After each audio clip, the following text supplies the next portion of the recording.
Sir, how much? 50 rupees, 50 but rupees. you have to speak in Kannada. And okay. say how is it. Okay. Sir, Sir, ಎಷ್ಟು ಎಷ್ಟು ಆಯಿತು. ಆಯಿತು. That means how much. How much? Okay, okay. That is the translation. Okay, okay. Sir, how much. How much? ಎಷ್ಟು ಆಯಿತು. ಎಷ್ಟು ಎಷ್ಟು ಆಯಿತು. Okay. Oh, ಎಷ್ಟು ಆಯಿತು. 50 rupees. Okay. Sir, UPI or cash? If you want to pay by UPI or cash, if you want to ask, Okay. UPI ಇದೆಯಾ UPI ಅಥವಾ or cash. Okay. UPI. UPI ಅಥವಾ cash. It means do you have UPI or otherwise I have to pay by cash. Okay. ಏನ್ sir ಇದು yellow colour ಬೋರ್ಡಲ್ಲಿ ಏನೋ ತೋರಿಸ್ತಿದ್ದೀರಾ? Learn Kannada with auto Kannadiga madam. Okay. ಇದರಿಂದ ಪರಭಾಷಿಗರಿಗೆ ಕನ್ನಡ ಕಲಿಯೋಕ್ಕೆ ತುಂಬ ಈಸಿ ಆಗುತ್ತೆ. ಇವರು ಪರಭಾಷಿಗರಿಗೆ ಇವರಿಗೆ ಕನ್ನಡ ಬರಲ್ಲ, ಇವರಿಗೆ ನಾನು ಕನ್ನಡ ಕಲಿಸುವಂಥ ಒಂದು ಸಣ್ಣ ಪ್ರಯತ್ನ. ಓಕೆ. ಲರ್ನ್ ಕನ್ನಡಿಗ ಅನ್ನೋದು ಏನೋ ಒಂಥರ ವಿಶಿಷ್ಟವಾಗಿ ಕಾಣಿಸ್ತಾ ಇದೆ.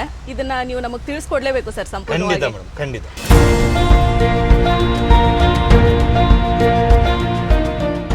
ಇವತ್ತು ನಾವು ಒಬ್ಬ ವಿಶೇಷವಾದ ವ್ಯಕ್ತಿಯನ್ನ ಮೀಟ್ ಅಲ್ಲ ಭೇಟಿ ಮಾಡಿದ್ದೀವಿ. ಯಾಕಂದರೆ ಕನ್ನಡ ರಾಜ್ಯೋತ್ಸವದ ಟೈಮಲ್ಲೇ ಸುಮಾರು ಜನ ಕನ್ನಡ ಮಾತಾಡೋಕ್ಕೆ ಒಲವನ್ನು ತೋರಿಸ್ತಾರೆ.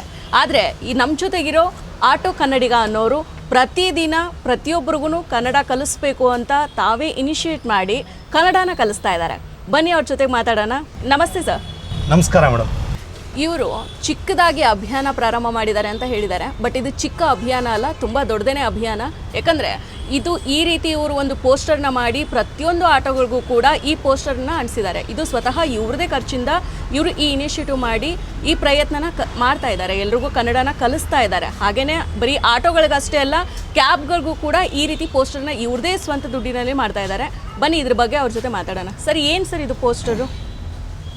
Learn Kannada with auto Kannadiga ಅಂತ ಪರಭಾಷಿಗರಿಗೆ ಕನ್ನಡ ಕಲಿಸುವ ಒಂದು ಚಿಕ್ಕ ಪ್ರಯತ್ನ. ದಿನನಿತ್ಯ ಜೀವನದಲ್ಲಿ ನಮ್ಮ ಆಟೋದಲ್ಲಿ ಯಾರೇ ಪ್ಯಾಸೆಂಜರ್ ಬಂದರೂ ಕೂತು ಮಾತಾಡುವಂಥ ಬೇಸಿಕ್ ಪದಗಳು. ಅಂದರೆ ಯಾವ ರೀತಿ ಅಂದರೆ ಪ್ಯಾಸೆಂಜರ್ ಬರ್ತಾರೆ, ಅಣ್ಣ ಇಂದಿರಾನಗರಕ್ಕೆ ಬರ್ತೀರಾ, ಅದು ದಿನನಿತ್ಯ ಯೂಸ್ ಮಾಡೋವಂಥ ಪದಗಳು. ಸರ್ ಇಲ್ಲೇ ನಿಲ್ಲಿಸಿ, ಸರ್ ಲೆಫ್ಟ್ ತೊಗೊಳ್ಳಿ, ರೈಟ್ ತೊಗೊಳ್ಳಿ, ಕೆಲವೊಂದು ಬೇಸಿಕ್ ಪದಗಳನ್ನು ಅದನ್ನು ಇಂಗ್ಲೀಷಲ್ಲಿ ಟೈಪ್ ಮಾಡಿದೆ. ಅದರ ಅರ್ಥ ಕನ್ನಡದಲ್ಲೇ ಇದೆ. ಅದನ್ನು ನಾನು ಮಾಡಿರೋದ್ರಿಂದ ಇದು ಯಾವುದೇ ಭಾಷೆಯವರಾಗಿರಲಿ ಅವ್ರು ಬಂದರೆ ಇದನ್ನು ಸರಾಗವಾಗಿ ಮಾತಾಡ್ಬೋದು, ಆರಾಮಾಗಿ ಇದನ್ನು ನೋಡಿ ಮಾತಾಡ್ಬೋದು. ಯಾವ ರೀತಿ ಅಂತಂದರೆ, ನಮಸ್ಕಾರ ಸರ್, ನಾನು ಕನ್ನಡ ಕಲಿತಾ ಇದ್ದೀನಿ ಸರ್, ಸ್ವಲ್ಪ ಬೇಗ ಹೋಗಿ, ಈ ರೀತಿ ಪದಗಳಿದ್ದಾವೆ. ಯಾವುದೂ ಕನ್ನಡದಲ್ಲಿಲ್ಲ, ಬಟ್ ಅದರ ಅನುವಾದ ಕನ್ನಡಕ್ಕೆ ಇದೆ.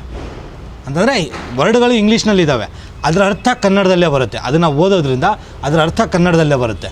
ಇದರಿಂದ ಏನಾಗುತ್ತೆ ಅಂತಂದರೆ ಯಾವುದೇ ಅವರು ಭಾಷೆಯವರಾಗಿರಲಿ, ಎಲ್ಲಿಯವರೇ ಆಗಿರಲಿ, ಇದನ್ನು ನೋಡಿ ಓದೋಕ್ಕೆ ಕನ್ನಡದಲ್ಲಿ ಮಾತಾಡ್ಬೋದು ಅವರು. ಪ್ರಾರಂಭ ಆಗಿ ಎಷ್ಟು ದಿನ ಆಯಿತು ಸರ್ ಇಲ್ಲಿವರೆಗೂ? ಒಂದು 12-13 ದಿನ ಆಯಿತು ಮೇಡಮ್. ಈಗ ಜಸ್ಟ್ 13 ದಿನದಲ್ಲೇ ನೀವು ಇಷ್ಟೊಂದು ಹೆಸರು ಮಾಡಿದ್ದೀರಾ ಇವಾಗ ಕನ್ನಡದ ಬಗ್ಗೆ, ಕಲಿಸೋದ್ರ ಬಗ್ಗೆ. ಹಾಂ ಮೇಡಮ್. ಓಕೆ. ಈಗ ಈ ಪ್ರತಿದಿನ ಒಬ್ಬೊಬ್ಬರು ವ್ಯಕ್ತಿಗಳು ಬೇರೆ ಬೇರೆ ಭಾಷೆ ಕಲ್ತಿರೋರು ಈ ನಿಮ್ಮ ಆಟೋ ಹತ್ತಾರೆ. ಸೊ ಅವ್ರ ಜೊತೆ ಕಾನ್ವರ್ಸೇಷನ್ ಹೆಂಗೆ ಸ್ಟಾರ್ಟ್ ಮಾಡ್ತೀರಾ? ಅವ್ರು ಹೆಂಗೆ ಸ್ಟಾರ್ಟ್ ಮಾಡ್ತಾರೆ? ಇದನ್ನು ನೋಡಿ ಗುರುತಿಸ್ತಾರಾ? ಏನು ಮಾಡ್ತಾರೆ? ಕೆಲವೊಬ್ರು ಗುರುತಿಸ್ತಾರೆ, ಕೆಲವೊಬ್ರು ಗುರುತಿಸಲ್ಲ, ಹಂಗೆ ಸುಮ್ಮನೆ ಕೂತಿರ್ತಾರೆ. ಅಂಥವ್ರ ಜೊತೆ ನಾನೇ ಮಾತಾಡೋಕ್ಕೆ ಸ್ಟಾರ್ಟ್ ಮಾಡ್ತೀನಿ. ನಮಸ್ಕಾರ, ಎಲ್ಲಿಯವರು ನೀವು, ಯಾವ ರೀತಿ ಬೆಂಗಳೂರಿಗೆ ಬರಬೇಕಾಯಿತು, ನಿಮ್ಗೆ ಕನ್ನಡ ಬರುತ್ತಾ, ಕನ್ನಡ ಕಲಿಯೋಕ್ಕೆ ಆಸಕ್ತಿ ಇದೆಯಾ ಅಂತ ಮಾತಾಡ್ತೀನಿ. ಕೆಲವೊಬ್ರು ಮಾತಾಡ್ತಾರೆ, ಇಲ್ಲ ಮಾತಾಡೋಕ್ಕೆ ಇಷ್ಟ ಇಲ್ಲ ಅಂತ ಹೇಳ್ತಾರೆ. ನಾನು ಅದ್ರ ಬಗ್ಗೆ ರೆಸ್ಪಾಂಡ್ ಮಾಡಲ್ಲ. ಯಾರು ಮಾತಾಡೋಕ್ಕೆ ಇಷ್ಟ ಇರುತ್ತೋ ಅವ್ರ ಜೊತೆ ಮಾತಾಡ್ತಾ ಈ ಕಾರ್ಡ್ ಬಗ್ಗೆ ಹೇಳ್ತೀನಿ. ಈ ರೀತಿ ನಾನು ಪರಭಾಷಿಗರಿಗೆ ಕನ್ನಡ ಕಲಿಸುವಂಥ ಒಂದು ಪ್ರಯತ್ನ ಮಾಡ್ತಾಯಿದ್ದೀನಿ, ಇದನ್ನು ನೋಡಿ ನೀವು ಕನ್ನಡ ಕಲಿಬೋದು ಅಂತ. ತುಂಬ ಜನ ಅಪ್ರಿಷಿಯೇಟ್ ಮಾಡಿದ್ದಾರೆ. ಪ್ಯಾಸೆಂಜರ್ ಹತ್ತುವಾಗ ಹಿಂದಿ ಮಾತಾಡ್ತಾರೆ, ಇಳಿಯುವಾಗ ಕನ್ನಡ ಮಾತಾಡ್ತಾರೆ. ಅದು ನನಗೆ ಕೇಳಿ ತುಂಬ ಖುಷಿ ಆಗುತ್ತೆ ಮೇಡಮ್. ಓಕೆ. ಸೊ ಇಲ್ಲಿವರೆಗೂ ನಿಮ್ಮ ಈ ಪ್ರಯತ್ನನ ಯಾರು ಬೆಂಬಲಿಸಿದ್ದಾರೆ ಮತ್ತು ಯಾರು ಸಪೋರ್ಟಿಗೆ ಬರ್ತೀವಿ ಅಂತ ಮುನ್ನೆಜ್ಜೆ ಇಟ್ಟಿದ್ದಾರೆ ಸರ್ ಇಲ್ಲಿವರೆಗೂ ನಿಮ್ಮ ಜೊತೆಗೆ?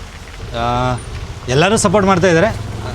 ಇವಾಗ ಸದ್ಯಕ್ಕೆ ಬೆಂಗಳೂರು ಟ್ರಾಫಿಕ್ ಪೊಲೀಸ್ ಅವ್ರು ಬಂದಿದ್ದಾರೆ, ಅವರು ಬಿಟ್ಟರೆ ಮತ್ತೆ ಯಾರೂ ಬಂದಿಲ್ಲ ಮೇಡಮ್. ಓಕೆ. ಈಗ ನವೆಂಬರ್ 1 ತುಂಬ ಜನ ನೆನ್ಪು ಮಾಡ್ಕೊಳ್ಳೋರು ಇದ್ದಾರೆ. ಕನ್ನಡ ರಾಜ್ಯೋತ್ಸವನ ಕನ್ನಡಕ್ಕೆ ಅವತ್ತು ಮಾತ್ರ ಸೀಮಿತ ಆಗಿರುತ್ತೆ, ಕನ್ನಡ ಪದ ಬಳಕೆಗೆ. ಸೊ ಅಂಥ ವ್ಯಕ್ತಿಗಳಿಗೆ ನೀವು ಏನು ಹೇಳ್ತೀರಾ? ಏನು ಬದಲಾವಣೆ ಮಾಡಿಕೊಡಿ ಅಂತ ಹೇಳ್ತೀರಾ ನಿಮ್ಮ ಕಡೆಯಿಂದ? ನವೆಂಬರ್ 1 ಕನ್ನಡಿಗರಾಗಬೇಡಿ, ನಂಬರ್ 1 ಕನ್ನಡಿಗರಾಗಿ ಅಂತ ನಾನು ಹೇಳ್ತೀನಿ ಮೇಡಮ್. ಓಕೆ ಸರಿ, ಈ ಪಾರ್ಟ್ ಹೊರತುಪಡಿಸಿ ಇವಾಗ ಆಟೋ ಚಾಲಕರದು ಬೆಂಗಳೂರಲ್ಲಿ ತುಂಬಾ ಸಮಸ್ಯೆಗಳಿದ್ದಾವೆ. ಆಟೋ ಚಾಲಕರು ಆ್ಯಕ್ಚುಲಿ ತುಂಬ ಕಷ್ಟಪಡ್ತಾ ಇದ್ದಾರೆ. ಸೊ ಆಟೋ ಚಾಲಕರ ಸಮಸ್ಯೆಗಳು ಏನೇನು ಅಂತ ಹೇಳ್ಬೋದಾ? ತುಂಬ ಇದ್ದಾವೆ ಮೇಡಮ್, ತುಂಬ ಸಮಸ್ಯೆಗಳಿದ್ದಾವೆ. ಅದರಲ್ಲೂ 5, 6, 7, 8 ಆ್ಯಪ್ಗಳಿದ್ದಾವೆ. ಜೊತೆಗೆ ದುಡಿಮೆ ಇಲ್ಲ. ಅದರಲ್ಲೂ ಕೆಲವೊಂದು ಕಡೆ ಮೇನ್ ಪಾರ್ಟು ದೊಡ್ಡ ಸ್ಟೇಷನು, ಬಸ್ ಸ್ಟಾಪ್ಗಳಲ್ಲಿ ಇರುವಂಥ ಚಾಲಕರಿಂದಾಗಿ ದಿನನಿತ್ಯ ನಿಯತ್ತಾಗಿ ದುಡಿಯುವಂಥ ಚಾಲಕರಿಗೂ ಕೆಟ್ಟ ಹೆಸರಿದೆ. ತುಂಬ ಜನ ಅಂದ್ಕೊಂಡಿದ್ದಾರೆ ಮೀಟ್ರ್ ಹಾಕಲ್ಲ. ನಾನು ಹಾಕೋಕ್ಕೆ ರೆಡಿ ಇದ್ದೀನಿ ಮೇಡಮ್. ನಂತರ ತುಂಬ ಜನ ಹಾಕೋಕ್ಕೆ ರೆಡಿ ಇದ್ದಾರೆ, ದುಡಿಯೋಕ್ಕೆ ರೆಡಿ ಇದ್ದಾರೆ. ಆದರೆ ಎಲ್ಲೋ ಕೆಲವೊಬ್ಬರು ದಿನಕ್ಕೆ ನೀವು 10 ಜನನ ಭೇಟಿ ಮಾಡ್ತೀರಾ, 10 ಜನ ಸೇಮ್ ಥರ ಸಿಗಲ್ಲಲ್ಲ. ಒಳ್ಳೆಯವರು ಸಿಗ್ತಾರೆ, ಕೆಟ್ಟವರು ಸಿಗ್ತಾರೆ. ಅದೇ ರೀತಿ ನಮ್ಮ ಚಾಲಕರಲ್ಲೂ ಒಳ್ಳೆಯವರು ಇದ್ದಾರೆ, ಕೆಟ್ಟವರು ಇದ್ದಾರೆ, ಮೀಟ್ರ್ ಹಾಕೊಂಡು ದುಡಿಯೋರು ಇದ್ದಾರೆ, ನಿಯತ್ತಾಗಿ ದುಡಿಯೋರು ಇದ್ದಾರೆ. ನಾನು ಮೀಟ್ರ್ ಹಾಕೊಂಡು ದುಡಿತೀನಿ. ತುಂಬ ಜನ ಇದ್ದಾರೆ ಮೀಟ್ರ್ ಹಾಕೊಂಡು ದುಡಿತಾರೆ. ಕೆಲವೊಂದು ಕಡೆ ಅಷ್ಟು ಕೊಡಿ ಇಷ್ಟು ಕೊಡಿ ಅಂತ ಕೇಳೋರು ಇದ್ದಾರೆ. ಅಂಥ ಟೈಮಲ್ಲಿ ನೀವೇನು ಮಾಡಿ ಅಂತಂದರೆ ಸ್ವಲ್ಪ ಮುಂದೆ ಬಂದುಬಿಟ್ಟು ಆ್ಯಪ್ಗಳಿದ್ದಾವೆ, ಆ್ಯಪ್ ಮುಖಾಂತರ ನೀವು ಬುಕ್ ಮಾಡ್ಬೋದು. ನಾವಲ್ಲಿ ಬಂದು ಜಗಳ ಮಾಡ್ಕೊಂಡು ನಿಂತರೆ ನಮ್ಮ ದುಡಿಮೆಗೂ ಹೊಡೆತ ಮತ್ತು ನಮ್ಮ ಗಾಡಿಗೂ ನುಕ್ಸಾನ ಆಗುತ್ತೆ. ಅಂದರೆ ನಮ್ಮ ಗಾಡಿನ ಏನಾದರೂ ಒಂದು ಟೈರ್ ಏರ್ ತೆಗಿಯೋದಾಗಲಿ, ಟಾಪ್ ಹರಿಯೋದಾಗಲಿ, ಸ್ವೀಟ್ ಹರಿಯೋದಾಗಲಿ ಅದನ್ನೆಲ್ಲ ಮಾಡ್ತಾರೆ ಅಲ್ಲಿ ಅವರು. ಸೊ ಅದಕ್ಕೆ ನಾವು ಆ ಕಡೆ ತಲೆನೇ ಹಾಕಲ್ಲ. ಸುಮ್ಮನೆ ಹೋಗ್ಬಿಟ್ಟು ಪ್ರತಿಯೊಬ್ಬರ ಜೊತೆ ಕಿರಿಕ್ ಮಾಡ್ಕೊಂಡು ಕೂತ್ಕೊಳ್ಳೋಕ್ಕಾಗಲ್ಲ ಮೇಡಮ್. ಮೊನ್ನೆನೇ ಆಯಿತು ಇದೇ ಗೊರಗುಂಟೆಪಾಳ್ಯ ಸಿಗ್ನಲಲ್ಲಿ. ಡೈಲಿ ಬೆಳಗ್ಗೆ ಅಲ್ಲಿ ಬಸ್ಗಳು ಬಂದು ಇಳಿತಾರೆ. ಅಲ್ಲಿ ಕೆಲವೊಂದು ಚಾಲಕರಿದ್ದಾರೆ ತುಂಬ ಕೆಟ್ಟದಾಗಿ ನಡ್ಕೋತಾರೆ. ಒಬ್ಬ ಲೇಡೀಸ್ ಪ್ಯಾಸೆಂಜರ್ ನನ್ನ ಪಕ್ಕನೇ ನಿಂತಿದ್ದರು. ಅವ್ರಿಗೆ ಬಂದುಬಿಟ್ಟು ತುಂಬ ಕೆಟ್ಟದಾಗಿ ಅವ್ನು ಕುಡಿದು ಬಂದಿದ್ದ ಬೆಳಗ್ಗೆ. ಅವ್ನ ವಯಸ್ಸು ನೋಡಿದರೆ ಏನಿಲ್ಲ ಅಂತಂದರೂ ಒಂದು 45-50 ವಯಸ್ಸಿನವನು. ತುಂಬ ಕೆಟ್ಟದಾಗಿ ಮಾತಾಡ್ದ. ಅದಕ್ಕೆ ನಾನು ರೆಸ್ಪಾಂಡ್ ಮಾಡಿದರೆ ಅಲ್ಲಿನ ಕೆಲವೊಂದು ಚಾಲಕರು ನನ್ನ ಮೇಲೆ ಮುಗಿಬಿದ್ರು. ನನಗೆ ಅಂದರೆ ಒಂದು ರಥ ಗಾಡಿ ಹತ್ತು, ಇಲ್ಲಾಂದರೆ ಗಾಡಿ ಹೊಡೆದಾಕ್ತೀನಿ ಆ ರೀತಿ. ಗಾಡಿನ ಮುಟ್ಟು ನೋಡಿ ಅಂತ ನಾನು ಕ್ಯಾಮ್ರಾ ರೆಕಾರ್ಡ್ ಮಾಡ್ಕೊಂಡು ನಿಂತಿದ್ದೆ. ಅದಕ್ಕೆ ಯಾವನು ಮುಂದೆ ಬರಲಿಲ್ಲ, ಸೀದಾ ಓಡೋಗ್ಬಿಟ್ರು. ಯಾಕಂದರೆ ಅದರಲ್ಲಿ ಒಂದು 3-4 ಜನ ಕುಡಿದಿದ್ರು. ಅವ್ರ ಜೊತೆ ನಾನು ಗಲಾಟೆ ಮಾಡ್ಕೊಂಡು ನಿಂತ್ಕೊಳ್ಳೋಕ್ಕಾಗಲ್ಲ ಮೇಡಮ್. ಡೈಲಿ ನಾವು ಬೆಳಗ್ಗೆ ಬರೋದು ದುಡಿಯೋಕ್ಕೆ, ಬೆಳಗ್ಗೆನೇ ನಾವು ಗಲಾಟೆ ಮಾಡ್ಕೊಂಡು ಕೂತ್ಕೊಳ್ಳೋಕ್ಕಾಗಲ್ಲ. ಅಲ್ಲಿ ನಾವೇನಾದರೂ ಪ್ಯಾಸೆಂಜರ್ನ ಹತ್ತಿಸ್ಕೊಳ್ಳೋಕೆ ಹೋದರೆ ಅವ್ರ ಕಿರಿಕು. ನಮ್ಮ ಗಾಡೀಲಿ ಕೂತು ಪ್ಯಾಸೆಂಜರ್ನ ಅವ್ರು ಇಳಿಸ್ಬಿಟ್ಟು ಜಗಳ ಮಾಡ್ತಾರೆ, ಇಲ್ಲ ಗಾಡಿ ಹೊಡೆಯೋದಂಥದ್ದು, ಟಾಪ್ ಹರಿಯೋವಂಥದ್ದು ಮಾಡ್ತಾರೆ. ಈ ರೀತಿ ಘಟನೆಗಳಾಗುತ್ತೆ ಮೇಡಮ್ ನಮಗೆ. ನಾವು ನಿಯತ್ತಾಗಿ ದುಡಿಯೋರಿಗೆ ಇದು ಆಗೋ ಪರಿಸ್ಥಿತಿಗಳು. ಎಲ್ಲೋ ದೊಡ್ಡ ಸ್ಟೇಷನು ಬಸ್ ಸ್ಟಾಪ್ಗಳಲ್ಲಿ ಕೆಲವೊಬ್ರು ಇದ್ದಾರೆ, ಕೆಟ್ಟವ್ರು ಇದ್ದಾರೆ, ಇಲ್ಲ ಅಂತ ನಾನು ಹೇಳಲ್ಲ. ಪ್ರತಿಯೊಬ್ಬರು ಕೆಟ್ಟವರಲ್ಲ. ಸರ್, ಈಗ ನಿಮ್ಮ ಪ್ರಯತ್ನಕ್ಕೆ ಯಾರ್ಯಾರು ಬೆಂಬಲ ಸೂಚಿಸಿದ್ದಾರೆ ಇಲ್ಲಿವರೆಗೂ? ತುಂಬ ಜನ ಬೆಂಬಲ ಸೂಚಿಸಿದ್ದಾರೆ, ಆದರೆ ಸಪೋರ್ಟಿವ್ ಆಗಿ ಯಾರೂ ಬರಲಿಲ್ಲ. ಬಟ್ ನಮ್ಮ ಬೆಂಗಳೂರು ಟ್ರಾಫಿಕ್ ಪೊಲೀಸವ್ರಿಗೆ ಧನ್ಯವಾದ ಹೇಳ್ಬೇಕು ನಾನು. ಅವರು ಮುಂದೆ ಬಂದಿದ್ದಾರೆ ಈ ಇನಿಷಿಯೇಟಿವ್ಗೆ. ಆಲ್ಮೋಸ್ಟ್ 1 ಲಕ್ಷ ಆಟೋಗಳಿಗೆ ಇದನ್ನು ಹಾಕುವಂಥ ಕಾರ್ಯಕ್ಕೆ ಬೆಂಗಳೂರು ಟ್ರಾಫಿಕ್ ಪೊಲೀಸವರು ನನ್ನ ಜೊತೆಯಾಗಿದ್ದಾರೆ. ಅನುಚಿತ್ ಸರ್, ಟ್ರಾಫಿಕ್ ಪೊಲೀಸ್ ಕಮಿಷನರ್ ಅವರು ಕರೆದು ಅಪ್ರಿಷಿಯೇಟ್ ಮಾಡಿ ಇದಕ್ಕೆ ಸ್ವಲ್ಪ ಅಂದರೆ ಕೆಲವೊಂದು ವರ್ಡ್ಸ್ಗಳನ್ನು ಆ್ಯಡ್ ಮಾಡಿ ತುಂಬ ದೊಡ್ಡದಾಗಿ ಕಾರ್ಯಮಟ್ಟನ ಅದು ತುಂಬ ದೊಡ್ಡದಾಗಿ ಮಾಡಬೇಕು ಅಂತ ಪ್ಲ್ಯಾನ್ ಮಾಡಿದ್ವಿ. ಅದನ್ನು ಅವರೇ 1ನೇ ತಾರೀಕು ಅನೌನ್ಸ್ ಮಾಡ್ತಾಯಿದ್ದಾರೆ. ಅನೌನ್ಸ್ ಮಾಡಿದ್ಮೇಲೆ ನಾನು ಅದ್ರ ಬಗ್ಗೆ ಪೂರ್ತಿ ಡೀಟೇಲ್ ಕೊಡ್ತೀನಿ. ಟ್ರಾಫಿಕ್ ಪೊಲೀಸ್ ಕಮಿಷನರ್ ಅವರೇ ನನ್ನನ್ನು ಕರೆದು ಅಪ್ರಿಷಿಯೇಟ್ ಮಾಡಿದ್ದಾರೆ ಅಂತಂದರೆ ಅದು ಒಂದು ಒಳ್ಳೆಯ ಕೆಲಸನೇ ನಾನು ಮಾಡಿರೋದು. ಯಾಕಂತಂದರೆ ತುಂಬ ಜನಕ್ಕೆ ಭಾಷಾ ವಿಚಾರವಾಗಿ ಗಲಾಟೆಗಳಾಗ್ತವೆ. ಆ ಕಾರಣಕ್ಕೆ ಅದನ್ನು ಅಲ್ಲೇ ಮುಗಿಸ್ಬೋದು ಆದಂಥ ಇದು ಕಾರ್ಯಕ್ಕೆ ನಮ್ಮ ಬೆಂಗಳೂರು ಟ್ರಾಫಿಕ್ ಪೊಲೀಸವರು ನನ್ನ ಜೊತೆಯಾಗಿದ್ದಾರೆ. ಇನ್ಸ್ಟಾಗ್ರಾಮಲ್ಲಿ ಹೆವಿ ಸದ್ದಾಗ್ತಿದೆ ನಿಮ್ಮದು ಆಟೋ ಕನ್ನಡಿಗ ಅನ್ನೋದು, ಅದ್ರ ಬಗ್ಗೆ ಒಂದು ಸ್ವಲ್ಪ ಹೇಳಿ ಸರ್. ಸದ್ದಂತಲ್ಲ ಮೇಡಮ್, ಒಂದು ಚಿಕ್ಕ ಪ್ರಯತ್ನ ಮಾಡಿದ್ದೀನಿ. Learn Kannada with auto Kannadiga ಅಂತ ಪರಭಾಷಿಕರಿಗೆ ಕನ್ನಡ ಕಲಿಸುವಂಥ ಒಂದು ಚಿಕ್ಕ ಪ್ರಯತ್ನ.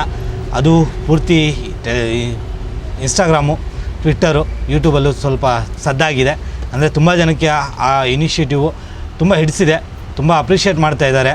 ಅದು ತುಂಬ ಜನಕ್ಕೆ ಕನ್ನಡ ಕಲಿಯೋಕ್ಕೆ ಸಹಾಯ ಆಗುತ್ತೆ ಅಂತ ತುಂಬ ಜನಕ್ಕೆ ಅಂದರೆ ಅನುಭವ ಆಗಿದೆ ಈ ಭಾಷಾ ವಿಚಾರವಾಗಿ. ಅದನ್ನು ಕಲಿಯೋಕ್ಕೆ ತುಂಬ ಜನ ಮುಂದೆ ಬರ್ತಾಯಿದ್ದಾರೆ, ಸಪೋರ್ಟ್ ಮಾಡ್ತಾಯಿದ್ದಾರೆ. ಇದನ್ನು ಇನ್ನೂ ಸ್ವಲ್ಪ ದೊಡ್ಡದಾಗಿ ಮಾಡಿ ಅಂತಲೂ ಕೂಡ ಹೇಳ್ತಾ ಇದ್ದಾರೆ ಮೇಡಮ್. ಓಕೆ, ಏನಕ್ಕೆ ಸರ್ ಇದು ನೀವು ಆಟೋ ಕನ್ನಡಿಗ ಅನ್ನೋದನ್ನು ಸ್ಟಾರ್ಟ್ ಮಾಡಿದ್ರೆ? ಬೆಂಗಳೂರಲ್ಲಿ ಆಟೋ ಕನ್ನಡಿಗ ಅನ್ನೋದನ್ನು ಸ್ಟಾರ್ಟ್ ಮಾಡಿರೋದಕ್ಕೆ ರೀಸನ್ ಏನು? ಯಾರು ಇನ್ಸ್ಪಿರೇಷನ್ ನಿಮ್ಗೆ ಇದನ್ನು ಆನ್ ಮಾಡೋದಕ್ಕೆ? ಆಟೋ ಕನ್ನಡಿಗ ಅನ್ನೋದು ನಾನು ಜನವರಿಯಿಂದ ಸ್ಟಾರ್ಟ್ ಮಾಡಿರೋದು. ಆಟೋ ಕನ್ನಡಿಗ ಅಂತಂದರೆ ಒಬ್ಬ ಆಟೋ ಚಾಲಕ, ಅವನ ದಿನನಿತ್ಯದ ಜೀವನವನ್ನು ನಾನು ತೋರಿಸ್ತಾ ಇದ್ದೆ.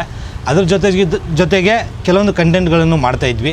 ಕೆಲವೊಂದು ಚಿಕ್ಕ ಕಂಟೆಂಟು ಜನರಿಗೆ ಮನಸ್ಸಿಗೆ ತಲುಪೋ ಹಾಗೆ ಅದನ್ನೆಲ್ಲ ಮಾಡ್ತಾ ನನಗನ್ಸಿದ್ದು ಲಾಸ್ಟ್ 2 ತಿಂಗಳಿಂದ ನಿಮಗೂ ಗೊತ್ತಿರ್ಬೋದು, ಒಂದು 3 ಇನ್ಸಿಡೆಂಟ್ ಆಯಿತು.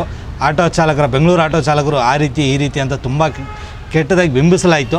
ಅದರಲ್ಲಿ ಇದ್ದಿದ್ದು ಅಷ್ಟೊಂದು ದೊಡ್ಡ ತಪ್ಪಂತೂ ಅಲ್ಲ, ಬಟ್ ಸಣ್ಣ ಪುಟ್ಟ ಇಶ್ಯೂನ ತುಂಬ ದೊಡ್ಡದು ಮಾಡಿ ನಮ್ಮ ಆಟೋ ಚಾಲಕರ ಮಾನ ಮರ್ಯಾದೆನೂ ಹಾಳಾಯಿತು. ಸೊ ಅದನ್ನು ನಾವು ಸ್ವಲ್ಪ ಪಾಸಿಟಿವ್ ಆಗಿ ತಿರುಗಿಸ್ಬೇಕು ಅಂತ ನನಗಿತ್ತು. ಆವಾಗ ನನಗೆ ಗೊಳಿದಿದ್ದು ಅಲ್ಲಿ ಆ ಜಗಳದಲ್ಲಿ ಆದಂಥ ಕೆಲವೊಂದು ಮಾತುಗಳು, ಇವ್ರಿಗೆ ಕನ್ನಡ ಬರಲ್ಲ, ನಿನಗೆ ಹಿಂದಿ ಬರಲ್ಲ ಅಂತ. ಸೊ ನಮ್ಮ ಕಡೆಯಿಂದ ಅವರಿಗೆ ಒಂದು ಕನ್ನಡ ಕಲಿಸುವಂಥ ಅಭಿಯಾನನ ಮಾಡೋಣ. ಅವರು ಕನ್ನಡ ಕಲಿತು ಕನ್ನಡ ಮಾತಾಡ್ತಾರೆ, ಜೊತೆಗೆ ದೊಡ್ಡದಾಗುವಂಥ ಸಮಸ್ಯೆನ ಚಿಕ್ಕದರಲ್ಲೇ ಬಗೆಹರಿಸ್ಕೋಬೋದು ಅಂತ ನನ್ನ ಅನಿಸಿಕೆ ಮೇಡಮ್.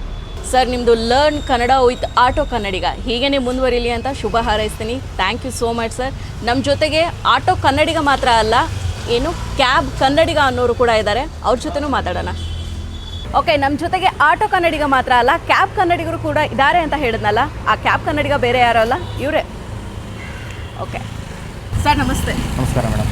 ಓಕೆ ಏನು ಸರ್ ಇದು ಕ್ಯಾಬ್ ಕನ್ನಡಿಗ, ಆಟೋ ಕನ್ನಡಿಗ ಅಂತಾರನೇ ಕ್ಯಾಬ್ ಕನ್ನಡಿಗ ಅನ್ನೋ ಇನಿಷಿಯೇಟಿವ್ ನೀವು ತೊಗೊಂಡಿದ್ದೀರಾ? ಏನಿದು ಈ ಇನಿಷಿಯೇಟಿವ್ ಒಂದು ಸ್ಟಾರ್ಟಿಂಗಿಂದನೇ ಸ್ಟಾರ್ಟ್ ಮಾಡಿದ್ವಿ. ಫಸ್ಟ್ ಬಂದುಬಿಟ್ಟು ನಾವು ಆಟೋಗೆ ಎಕ್ಸ್ಪೆರಿಮೆಂಟ್ ಮಾಡೋಣ, ಇದು ಹೇಗಾಗುತ್ತೆ ಅಂತ ನಾವು ನಮ್ಮ ಆಟೋ ಕನ್ನಡಿಗ ಅವರು, ನಾವು ಮತ್ತು ನಮ್ಮ ಪರ್ಸುಡಾಲಿ ನಾವು 3 ಜನ ಕೂತ್ಕೊಂಡು ಇದು ಡಿಸ್ಕಸ್ ಮಾಡ್ತೀವಿ. ಆಟೋ ಕನ್ನಡಿಗ ಅನ್ನೋದು ನೀವು ಆಲ್ರೆಡಿ ನೋಡಿರ್ಬೋದು, ಟ್ವಿಟರಲ್ಲಾಗಿರ್ಬೋದು, ಫೇಸ್ಬುಕ್ಕಲ್ಲಾಗಿರ್ಬೋದು, ಇನ್ಸ್ಟಾಗ್ರಾಮಲ್ಲಾಗಿರ್ಬೋದು, ತುಂಬ ಚೆನ್ನಾಗಿ ಮೂಡ್ ಬಂತು. ಅದಾದಮೇಲೆ ಇದನ್ನು ಬರೀ ಆಟೋಗೆ ಮಾತ್ರ ಮಾಡ್ತೀರಾ, ಕ್ಯಾಬಿಗೆ ಮಾಡಲ್ವಾ ಅಂತ ಕೇಳಿದರು. ಇಲ್ಲಪ್ಪ, ಕ್ಯಾಬಿಗೂ ಮಾಡ್ತೀವಿ, ಇದಕ್ಕೆ ಸ್ವಲ್ಪ ಟೈಮ್ ಹಿಡಿತಾ ಇದೆ ಅಂತ ಹೇಳ್ಬಿಟ್ಟು ಈಗ ಒಂದು 2-3 ಡೇಸಿಂದ ನಾವು ಇದನ್ನ ಸ್ಟಾರ್ಟ್ ಮಾಡಿದ್ದೀವಿ. ಸುಮಾರು ಆಲ್ಮೋಸ್ಟ್ 650 ಕ್ಯಾಬ್ಗಳಿಗೆ ಇದನ್ನು ಹಾಕಿದ್ದೀವಿ. ನಾವು ಇನ್ನೂ ಕ್ಯಾಬ್ಗಳಿಗೆ ಹಾಕ್ತಾ ಇದ್ದೀವಿ, ಮುಂದೆ ಹಾಕೋಂಥ ಅಧ್ಯಯನ ಮಾಡ್ತಾ ಇದ್ದೀವಿ ನಾವು ಇದನ್ನ. ಓಕೆ, ರೆಸ್ಪಾನ್ಸ್ ಹೆಂಗಿದೆ ಸರ್ ಇದು ನಿಮ್ಮದು? ಮೇಡಮ್ ತುಂಬ ಚೆನ್ನಾಗಿ ರೆಸ್ಪಾನ್ಸ್ ಬರ್ತಾ ಇದೆ. ಎಲ್ಲರೂ ತುಂಬ ಜನ ನಮ್ಗೆ ಏನಂತ ಕೇಳ್ತಾ ಇದ್ದಾರೆ ಅಂದರೆ, ಸರ್ ನಮಗೆ ಇನ್ನೂ ಕೊಡಲ್ವಾ ಇದನ್ನು, ಯಾವಾಗ ಕೊಡ್ತೀರಾ, ನಾವು ಇನ್ನೂ ಹಾಕ್ಸ್ಕೊಂಡಿಲ್ಲ, ದಯವಿಟ್ಟು ನಮ್ಮ ಇಂಥ ಏರಿಯಾಗೆ ಬಂದು ಹಾಕೊಡಿ ಅಂತ. ಓಕೆ, ಸೊ ಇಲ್ಲಿವರೆಗೂ ಎಷ್ಟು ಜನ ಕನ್ನಡಿಗರಿಗೆ, ಇದು ಕನ್ನಡ ಬರದೇ ಇರೋರಿಗೆ ಕನ್ನಡನ ಕಲಿಸಿದ್ದೀರಾ, ಕಲಿಸೋ ಪ್ರಯತ್ನದಲ್ಲಿದ್ದೀರಾ? ಮೇಡಮ್ ಇದು ತುಂಬ ಜನ ಈಗ ಏರ್ಪೋರ್ಟಿಂದ ನಮಗೆ ಬರೋಂಥವ್ರೆಲ್ಲರೂ ಅನ್ಯ ಭಾಷೆಯವರೇ, ಅದನ್ನೆಲ್ಲನೂ ನೋಡ್ತಾ ಇದ್ದಾರೆ. ಅವರೆಲ್ಲ ನೋಡಿಬಿಟ್ಟು ಇದನ್ನು ತುಂಬ ಚೆನ್ನಾಗಿ ಇನ್ಸ್ಪಿರೇಷನ್ ಆಗಿ ತೊಗೊಂಡು, ಸರ್ ನಾವು ಕನ್ನಡ ಕಲ್ತಿದ್ದೀವಿ ಅಂತ ಒಂದು ಖುಷಿಯಿಂದ ಕ್ಯಾಬಿಂದ ಕೆಳಗಡೆ ಇಳಿತಾ ಇದ್ದಾರೆ. ತುಂಬ ಜನ ಕ್ಯಾಬ್ ಡ್ರೈವರ್ಗಳು ಕಾಲ್ ಮಾಡ್ತಾ ಇದ್ದಾರೆ, ಅಣ್ಣ ನೀನು ಹಾಕಿರೋಂಥ ಒಂದು ಕಾಂಪ್ಲೆಕ್ಸಿಗೆ ಎಲ್ಲ ಮಾತಾಡ್ತಾ ಇದ್ದಾರೆ ಅಣ್ಣ, ತುಂಬ ಚೆನ್ನಾಗಿದೆ, ಇದನ್ನು ಇನ್ನೂ ಇಂಪ್ರೂವ್ಮೆಂಟ್ ಮಾಡಿ ನಾವು ಸ್ವಲ್ಪ ಕನ್ನಡ ಕಲಿತೀವಿ. ನಾವು ಬಂದಾಗ ಇಲ್ಲಿ ಏನಾಗುತ್ತೆ ಅಂದರೆ, ಕೆಲವರಿಗೆ ಭಾಷೆ ಬರಲ್ಲ, ನಾವು ತುಂಬ ಜನ ಜಗಳ ಆಡಿದ್ದೀವಿ, ಈ ಥರ ಎಲ್ಲ ನಡೆದಿದೆ, ಇದು ಮಾಡ್ತಾರೆ ಅಂತ ಒಳ್ಳೆ ಅಧ್ಯಯನ ಅಂತ ಹೇಳಿದ್ದಾರೆ. ಅದರಿಂದ ತುಂಬ ಖುಷಿ ಆಗ್ತಾ ಇದೆ. ಅವ್ರು ಕೊಡ್ತಾರೆ ಅಂತ ಒಂದು ಸಪೋರ್ಟಿಂದ ನಾವು ಇನ್ನೂ ಮಾಡಬೇಕು ಅಂತ ಒಂದು ಇನ್ಸ್ಪಿರೇಷನ್ ಆಗ್ತಾ ಇದೆ. ಓಕೆ, ಇದಕ್ಕೆ ತುಂಬ ದುಡ್ಡು ಖರ್ಚಾಗುತ್ತೆ ಸರ್ ಇದಕ್ಕೆ? ಹೌದು ಮೇಡಮ್. ಸೊ ಒಂದರದ್ದು ಬೆಲೆ ಎಷ್ಟು ಸರ್ ಇದನ್ನು? 28 ರೂಪಾಯಿ ಬೀಳ್ತಾ ಇದೆ. ಓಕೆ, ಈಗ ಇಲ್ಲಿವರೆಗೂ ಎಷ್ಟು ಕ್ಯಾಬ್ಗಳಿಗೆ ನೀವು ಅಮೌಂಟ್ ಇದಕ್ಕೆ ಪೇ ಮಾಡಿದ್ದೀರಾ, ಎಷ್ಟು ಅಮೌಂಟ್ ಪೇ ಮಾಡಿದ್ದೀರಾ? ಮೇಡಮ್ ಸದ್ಯಕ್ಕೆ ಈಗ 650 ಕ್ಯಾಬಿಗೆ ಹಾಕಿದ್ದೀವಿ. 1000 ಕಾರ್ಡ್ ಮಾಡಿಸ್ಕೊಂಡಿದ್ದೀನಿ. ಸುಮಾರು ನಮ್ಮ ಸ್ನೇಹಿತರ ಕಡೆಯಿಂದನೇ ಮಾಡಿಸಿದ್ದು, ಸ್ವಲ್ಪ ಆಫರಲ್ಲಿ ಮಾಡಿಕೊಟ್ಟಿದ್ದಾರೆ ಅದನ್ನು. ಓಕೆ, ಸೊ ಕನ್ನಡ ಅದೇ ನವೆಂಬರ್ 1ನೇ ತಾರೀಕು ಅಂದರೆ ಕನ್ನಡದು ಸ್ಟಾರ್ಟ್ ಆಗುತ್ತೆ. ಸೊ ಅವಾಗಲೇ ಕನ್ನಡನ ಕಲೀರಿ ಅಂತ ಹೇಳೋದು ಸ್ಟಾರ್ಟ್ ಆಗುತ್ತೆ. ಇಲ್ಲ ಮೇಡಮ್, ಸೊ ಅಂಥ ವ್ಯಕ್ತಿಗಳಿಗೆ ನೀವೇನು ಹೇಳ್ತೀರಾ? ಮೇಡಮ್ ನಾವು ಕರ್ನಾಟಕದಲ್ಲಿದ್ದು ನಾವು ನವೆಂಬರ್ 1 ಕನ್ನಡ ಆಗೋದು ಬೇಡ, ನಂಬರ್ 1 ಕನ್ನಡಿಗರಾಗಿ ಎಲ್ಲರಿಗೂ ಕನ್ನಡ ಕಲಿಸೋವಂಥದ್ದನ್ನ ನಾವು ಮಾಡೋಣ ಅಂತ ಹೇಳ್ಕೊತೀನಿ ನಾನು. ಓಕೆ, ನಿಮ್ಮ ಈ ಕನ್ನಡ ಕಲಿಸೋ ಪ್ರಯತ್ನ ಹೀಗೇ ಮುಂದುವರಲಿ sir. Thank you so much. Thank you sir. ಸೊ ನೋಡೋದಲ್ಲ, ಇಷ್ಟೊತ್ತವರೆಗೂ ಆಟೋ ಕನ್ನಡಿಗ, ಕ್ಯಾಬ್ ಕನ್ನಡಿಗ ಇಬ್ಬರು ಕೂಡ ತಮ್ಮ ಕನ್ನಡನ ಕಲಿಸೋ ಪ್ರಯತ್ನ ಹೀಗೆ ಮುಂದುವರಿಲಿ ಅಂತ ಆಶಿಸೋಣ. Thank you. ಮತ್ತಷ್ಟು ವಿಶೇಷ ವಿಡಿಯೋಗಳನ್ನು ನೋಡಲು ಮತ್ತು ಹೊಸ ವಿಡಿಯೋಗಳ ಬಗ್ಗೆ ತಿಳಿಯಲು eDina.com ಯೂಟ್ಯೂಬ್ ಚಾನೆಲ್ ಸಬ್ಸ್ಕ್ರೈಬ್ ಮಾಡಿ ಮತ್ತು ಬೆಲ್ ಐಕಾನ್ ಕ್ಲಿಕ್ ಮಾಡಿ.